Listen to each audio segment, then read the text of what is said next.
عسلامة، كيما تشوفوا الرسالة متاع اليوم هي لوبيا بالدجاج وبالفاريانت. دونك اول حاجه هنا نعملها ننفخ اللوبيا متاعي. كان عندكم لوبيا كونجولي منفخه دافانس دونك تستعملوها. انا حطيت نفخت اللوبيا ونحطها بعديك نغليها. هوني اول حاجه حطيت الزيت مع البصل يسخن، نخليه يتقلع دوبليش حتىكش لين هكا يذبي البصل ابين، ونحط الدجاج متاعي.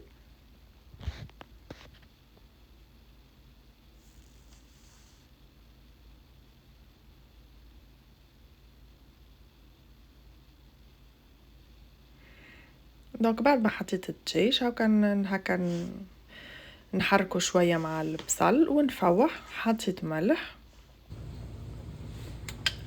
شويه فلفل احمر انا حار متاعي ما نحطش برشا، وذيك تبلو كرويه وشويه كركم.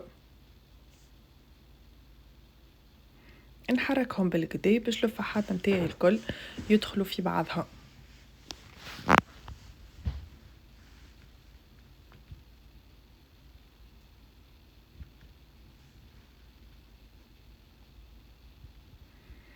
توا باش نحط طماطم معجونه. الطماطم تحطوا زوز مغارف كبار محلولين في شويه ماء باش ما تتحرقش الطماطم نتاعكم.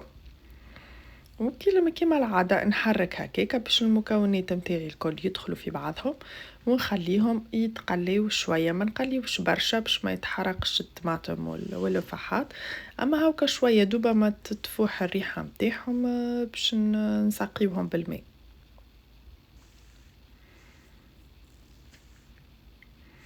دونك هوني انا حطيت ماء يسخن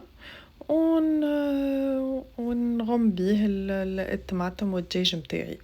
دونك الماء نزيدو بشويه ونتفقدو التكستور نتاع المرقه نتاعنا. معناتها ما تجينيش ماهيش شوربه، معناتها ما لازمش تكون جاريه وماهيش مقرونه زاده، ما لازمهاش تكون عاقده ياسر، بين البنين هاكا كيما تراو هكاكا في الفيديو.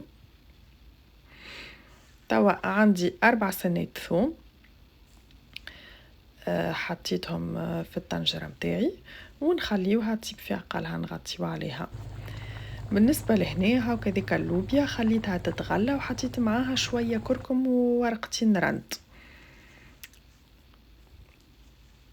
دونك هوني كي غليت الطنجرة متاعي واللوبيا متاعي هزت غلوة زادة، باش نحط اللوبيا نحطها في الطنجرة.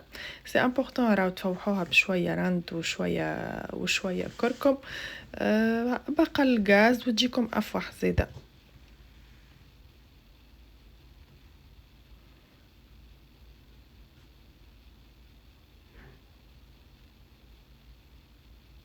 نخلط مليح ندخل المكونات الكل في بعضهم ونخليوها تطيب في عقلها.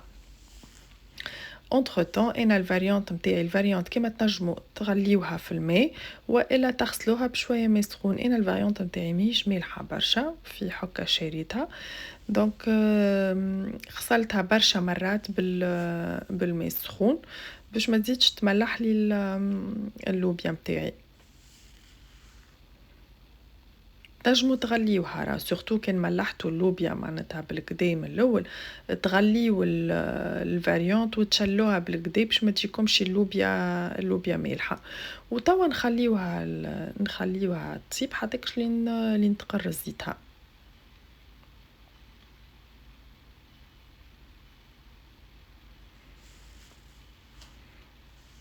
دونك هوني اخر حاجه نعمل رشه ملح، رشه فلفل اكحل سامحوني. دونك ما حطيتش من الاول فلفل اكحل. بالنسبه للوبيا معناتها بنتها كي تحطوا لها الفلفل اكحل في الاخر يفوح بالكدا. اي فوالا هوني بدات تقر في زيتها. نزيدها قرين فلفل اخضر. تنجموا كان مش حار الفلفل نتاعكم ولكن نتوما تحبوا الحار تنجموا تقصوه معناتها طرف وتزيدوه. وصحه وبشفي لكم.